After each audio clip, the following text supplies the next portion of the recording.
número 2 de Epístolas Paulinas, agora falando sobre a igreja de Corinto. Eu coloquei um subtítulo aí, Conselho a uma igreja dividida. A igreja de Corinto era uma igreja assim fragmentada. A igreja de Corinto ela teve vários problemas quando as pessoas acostumadas a levar uma vida despreocupada e centrada nelas mesmas tiveram que encarar as exigências do discipulado cristão.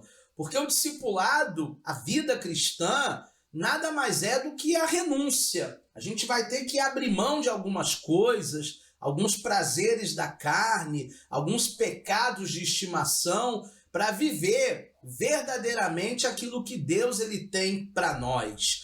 O conselho para essa igreja dividida, fragmentada, é que essa igreja, nessa carta escrita pelo apóstolo Paulo, ela vai trazer alguns assuntos como a moralidade pessoal, a adoração pública e as divisões na igreja. Talvez o maior problema desta igreja seja de fato a divisão, a fragmentação, mas também é proveniente a uma moralidade pessoal dúbia e também uma adoração que talvez não era feita em espírito e em verdade. Era aquela adoração como se fosse uma encenação, para inglês ver.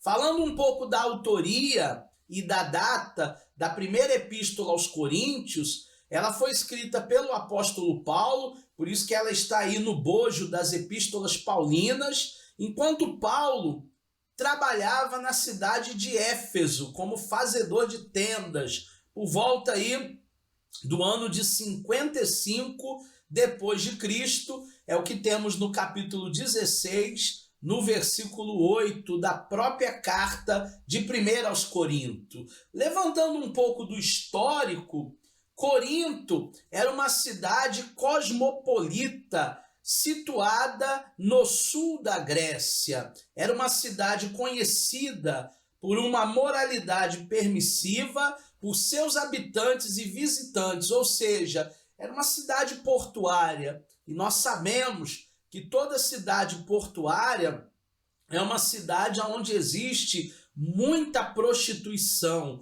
muita depravação, muita promiscuidade. E os habitantes daquele lugar acostumaram com aquele ritmo, acostumaram com a prostituição, né? Eles ficaram tantos anos naquela cultura que aquilo ali se tornou absolutamente normal. E os visitantes também, que não conheciam a Deus, procuravam se prostituir nesta cidade. Paulo ele fundou a igreja de Corinto por volta do ano 51, 52 depois de Cristo. E ele ficou ali pelo menos 2 anos, é o que nós temos de informação em Atos, capítulo 18, nos versículos 11 e nos versículos 18. Ele estrutura a igreja durante 2 anos ali, ele trabalha ali para que a igreja fosse uma igreja abençoada, uma igreja santificada. Fazendo um pouco do bojo, né? Construindo um pouco do esboço de Corinto, nós temos uma introdução do capítulo 1, verso 1 até o versículo 9. Depois ele vai tratar da questão da igreja dividida, ele vai lidar com as questões de uma igreja dividida. Ele mesmo vai dizer: se existe rivalidade, se existe mentira, se existe facções no meio de vocês, porventura não sois carnais? Então, o primeiro momento da primeira epístola de Coríntios é de fato lidar com esta igreja dividida. Depois ele vai lidar com as questões morais, com os pecados propriamente dito, do capítulo 5, verso 1, até o capítulo 7, verso 40, Paulo vai trabalhar ali pecado, questões morais. E ainda ele vai lidar com a questão da liberdade, no capítulo 8, verso 1, até o capítulo 11, versículo 1, porque foi para a liberdade que Cristo nos libertou. Só não podemos confundir essa liberdade que ele nos dá em libertinagem. Vale tudo, pode tudo, no hedonismo. Isso aí não pode ser confundido.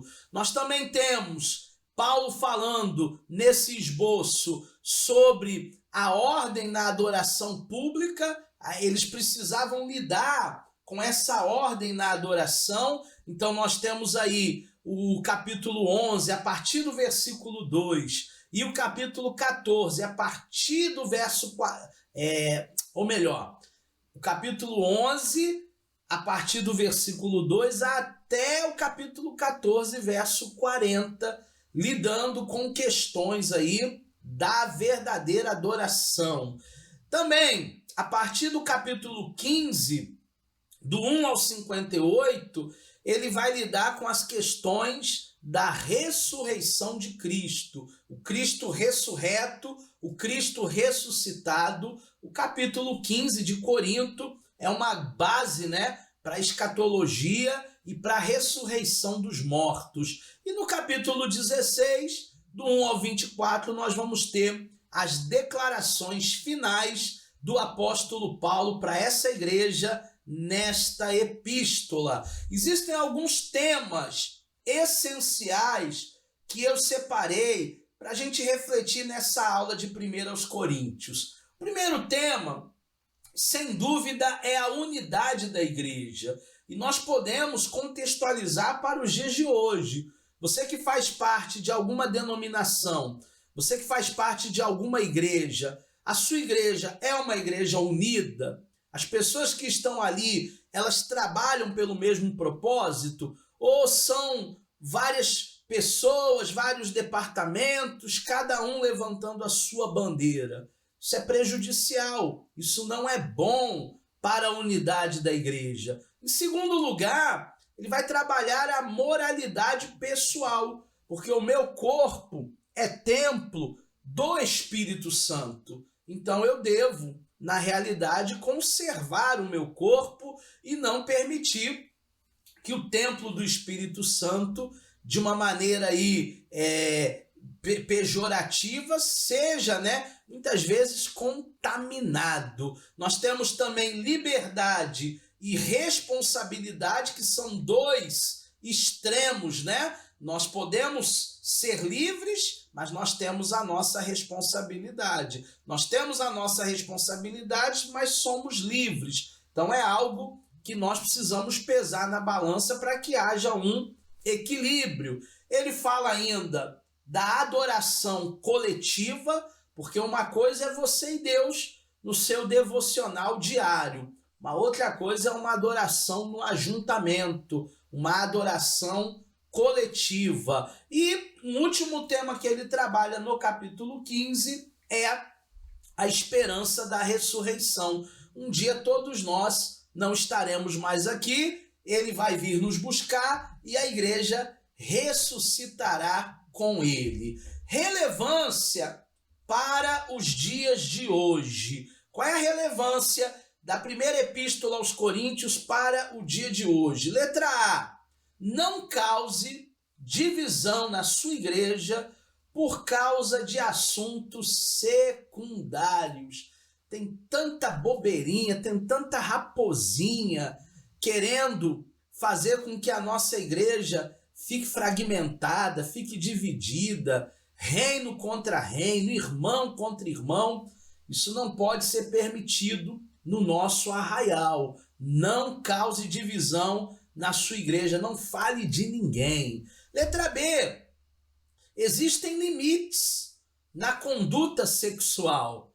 Vale tudo entre quatro paredes? É óbvio que não. Nós somos templo do Espírito Santo, já falei. Aquilo que pode valer para o ímpio no tocante à vida sexual, para nós pode não valer. Então existem alguns limites dentro aí do sexo, dentro do casamento, homem e mulher. Nós temos também o ponto de número C.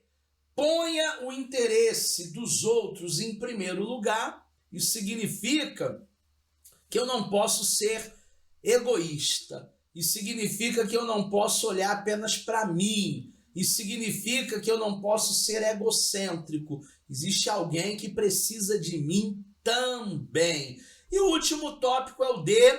Existe um impacto em uma adoração verdadeira. Quando você adora Ele em espírito e em verdade, quando você adora Ele de todo o seu coração, há um impacto, muralhas vão cair, problemas serão destruídos. Quando há uma verdadeira adoração, os alicerces estremecem, há um grande terremoto de poder, de unção, e todo jugo satânico maligno é destruído por causa dos verdadeiros adoradores, tá bom? Chegamos ao final dessa aula de 1 aos Coríntios. A nossa próxima aula é a segunda epístola aos Coríntios e eu espero você aí comigo. Fica com a gente.